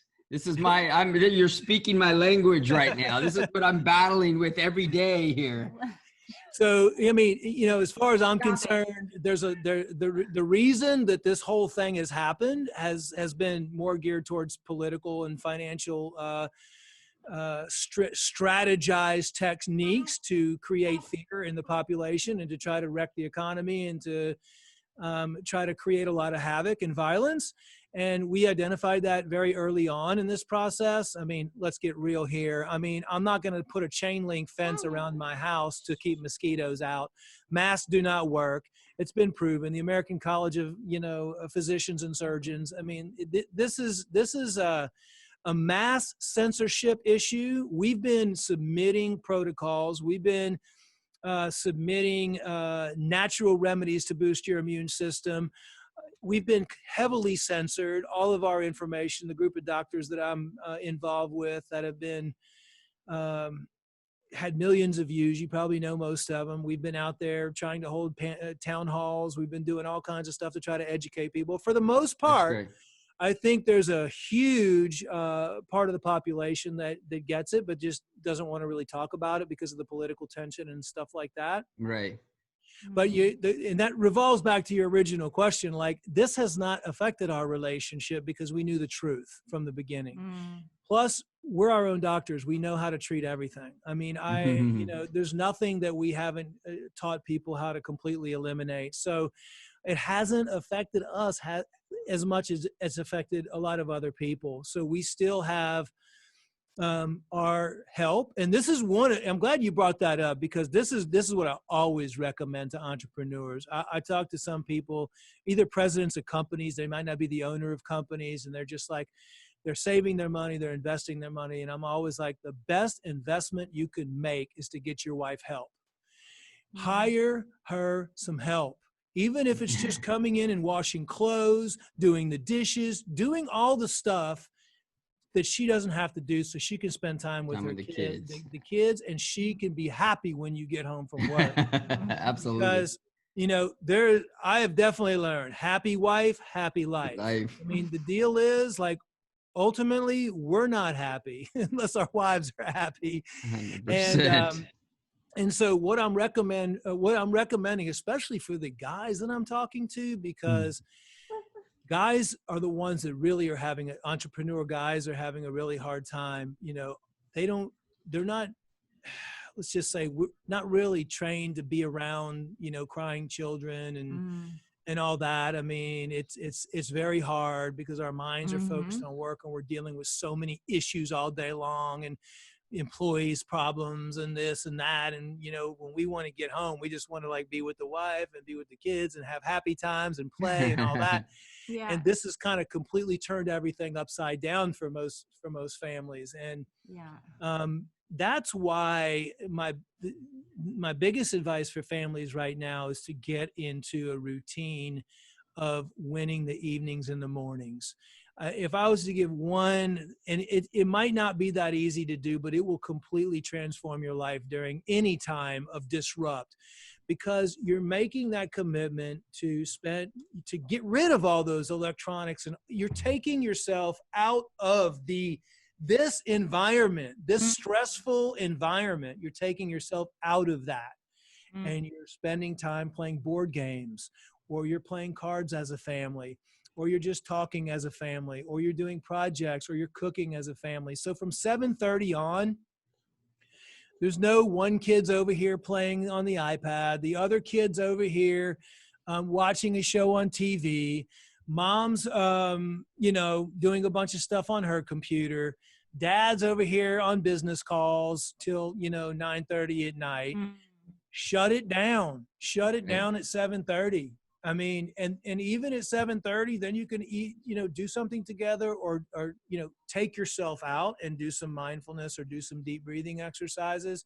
And then for the rest of the evening, just, you know, go for a walk, go for a bike ride. Even if you want to do your own thing, grab a book. You can grab a book. She can grab a book. The kids can grab a book, or maybe listen to some nice, relaxing music together, or play a musical instrument. I mean, you know, play with some crystals, do something. Like my kids' toys were crystals until they were 2 years old. Like I read that. That's what they amazing. felt. That's amazing. And, but just removing yourself and your family from the chaos is the best piece of advice. And that way you're going to bed a little bit early. I tell you, I guarantee you, if you do this for 2 days, by day 3, your whole family will be changed. Guaranteed. Day 3, your whole family will be changed. I believe that. Then you wake up early, you know, and start your day without any of that stuff, and start your day and just, I mean, you can listen, just, you know, take 5 minutes, start with meditation. We're just going to close our eyes. We're just going to think about what we're grateful for. We're just going to thank God for everything. We're just going to run energy into our bodies. We're just going to be in a calm state. And then maybe starting off with like a 5-minute, you know, affirmations, you know, I am strong, I am healthy, I am, you know, you're just reinforcing the positive emotions and the positive mind, you know, your thoughts. Yeah. Instead of like what most entrepreneurs are doing right now is they're getting up at like 2 o'clock checking their phone, like 5 a.m. checking their phone, and they immediately get stressed because I can pick my phone up and I'm immediately going to see like somebody complaining about something, somebody, you know, doing this, somebody doing that. Because as entrepreneurs, like that's what we do, right? That's why we're at the top. Because when you get to a point where you have over 100 employees, all you're doing is just dealing with crap all day long. Yep. You're just a the fireman. Fun part of our day is like the tiny part where we're actually talking about innovation and like strategy and stuff like that. But you know how it is. It's like really like, because your employees are like a whole nother family, and it's like what most entrepreneurs, up to 50 employees, you know, it's fairly easy to kind of, I mean, I shouldn't say easy. If you have a good culture and you're working on that culture, anything under 50 employees is manageable. But then when you get over 100, oh my gosh. It's right a now, constant fire. what I'm hearing from the entrepreneurs is like, oh my gosh, like, you know, I never thought I would have to deal with this when I have, you know, a very diverse culture, but now I have like 50% of my employees on this side and 50% of my employees thinking on this side, because we are being divided, right? And if you even look into how we were divided, that was all set up on purpose anyway, to divide us, to control us, setting up the different parties. I mean, the true America is not red and not blue. It's red, white, and blue. Blue, absolutely. And that's unity. That's what we should be, you know, working towards. But so by because as an entrepreneur, we're in that mindset of, there's always stuff going on. We're getting hundreds of emails every single day, and it puts us in a sympathetic state. It happens to me every day. And that's why I had to stop it until I get my mindset for the day right. Because as soon as, and then I don't even usually check my phone until I'm back from the gym, because so do the time as a family in the morning, no phone, then do the personal, the spiritual development. Yeah. Then do your exercise or whatever that you're going to do for your body, and then start your day. Because that's a long stretch, doctor. Then you can do it is, but look, I mean, I don't know if it happens to you, but for me, like whenever, it's not really that long, right? Like 10 minutes to meditate, 10 minutes for maybe some IM meditation, maybe 10 minutes. That's 30 minutes in the morning. Yeah, no, I'm good at that. I think it doesn't even have to be that long. Do 10 minutes. Yeah. But then go to the gym, because I found myself like, Dan, if baby Daniel can do it, you can do it. Okay. This is what happens to me. Like sometimes even 2 or 3 times a week, I have my routine of always going to the gym, but then all of a sudden some emergency will pop up on my phone in the morning. And I'm like, damn, now I got to skip the gym. I got to go into the office and deal with this situation or make this phone call or whatever. Or I just can't focus when I'm in the gym, and I'm just constantly thinking about what I'm going to do. And I'm just like, it just ruins it. I can't focus. And then I have to go deal with this situation. When in reality, it can wait, and it's probably going to do me good to just be in a better state anyway before I have to deal with that situation. So. It's the juggle. Yeah. So it is. But those are my 2 points. Like just try to, and you can segue into that. I mean, just slowly, and just a little bit more time in the evening and then a little bit more time in the morning. So. Yeah, that's always a struggle. And I know it's we're always working towards doing our best. And I think we go through that. I'm sure you still go through that, even at the top of the food chain. You're still dealing with that too. Kids can always be dynamic. The one question that we always ask at the end, and it's purely hypothetical, but we want to put people in that right state when they answer the question. And imagine that you're on a plane and you're flying and you're talking to your kids on the phone, and the plane is going down, and you have the chance to leave one piece of information with your kids that they'll remember you for. What is that one piece of information that you'd want to leave with your kids at that point? I'd probably say the most important thing is to get to know yourself as a person and get to know the person you are within. And I'd also say, if I had enough time, to choose something in your career that's going to create positive change in people's lives and in the world.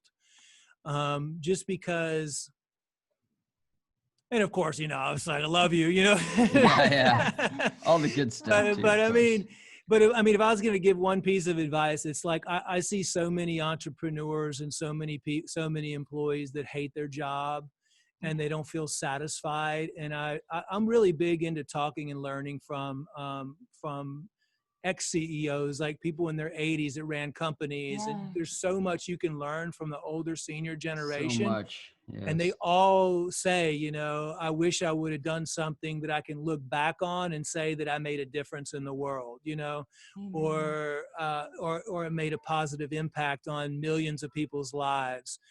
They all say that. And so the beautiful thing about what we're all doing is that at the end of the day, with all the reviews and everything, like no matter how much crap we go through, at the end of the day, all I have to do is read one positive review of, I've seen 15, 20 different doctors for the last 20 years. And I was praying, and God sent me to your website, and I did your cleanses, and all my problems are gone. You changed my life, and I'll never be the same again forever. That is the most satisfying and the most gratifying thing to me. And I would only wish the same on my kids. So true. Yeah, I totally understand what you mean. And you must get that so much because you're helping so many people. And it was so awesome to have you on here. We were both so excited about getting you on here. I was excited for her, really, because she was so excited to have you on here. Well, I feel our audience needs to hear this. We're talking about, you know, better businesses, better relationships with your kids, but we are neglecting our health, you know, as entrepreneurs. And as an expert in the field, I just knew that someone out there, I mean, many people out there, they need to hear what you have to say. So I feel very grateful to have you on the show. And we have so many more questions. Yeah, we have a whole nother episode in us for sure. Well, thank you for allowing me to come on your show and be on your platform, because it's, you know, I'm excited about helping promote it as well, you know, to everybody we know, and just, you know, changing lives is what it's all about. That's what's gratifying. So yes, I would be like so over the moon to come back on and do another show. There's so many different things and that we can talk about, and helping so many parents dealing with just even a Q&A or whatever, just helping deal with the things they deal with on a regular basis, whether it's a headache or this, or, you know, how to deal with these things. I think I've been through a lot of them, but I continue to evolve myself. And that's just what it's all about. I mean, it's a learning experience for kids and for us. And it's just how you handle that learning experience. Yes, we all screw up. I am definitely not like know everything, admit I know everything, but, you know, I can talk about a lot of different, you know, even from infertility to how to, you know, strengthen the kid and the child in the womb. One thing we didn't touch on was the very, very controversial issue of vaccinations, which I'm really hardcore about. That's like a whole show. Yeah, we talked about doing a whole episode on that, just because, you know, it's all a part of our lives, and it can affect our lives. It's a big decision for people to make. You know? That episode, a good friend of mine, I'm really good friends with Del Bigtree and Andy Wakefield and Elle McPherson and all them. I would highly recommend it. I'll set it up for you. Yeah. Let me get them on your show for you to talk about the vaccines. They're the world's leading experts, and they'll do a fantastic job on your show. And they will be, I mean, they are incredible when they talk about either that or Robert Kennedy as well. That'd be great. Well, thank you so much for coming on our show. And we are so happy to be able to announce your new book. You have your new book coming out. When does that book hit? Well, it's going to launch September 15th on right around the Amazon. corner. So they'll be able to get it on Amazon. They can we have tons of free information on my YouTube channel. I mean, you can type in pretty much anything in there and I talk about it. I have a bunch of videos going over 5G and EMFs. So real quick, that's just Dr. Group on YouTube. And then Global Healing as well is the site. We have a lot of educational material there as well. And where can they find you on Twitter and Instagram? Global Healing or Dr. Group. Perfect. And your two books? You have two books. Or do you I have a new book coming out, which is called Secret to Health, which talks about the secret to health, which we talked about, and then The Power of Fasting. Those are the two books that we have available. The Secret to Health is not out yet because it's an upgraded version from Health Begins in the Colon, which was the original book that we wrote, exposing all this stuff and talking about all these chemicals and toxins and everything. So I'll be happy to send both of you a copy of each. Oh yeah, that's a must read for sure. For all of us men anyways, yeah, for sure. We need to read that. Okay, thank you so much, Doctor. And we'll catch you soon. All right, thanks. Thanks for having me on. Take care. Love you. Take care. Love you. Thanks for listening. Please subscribe. We love you.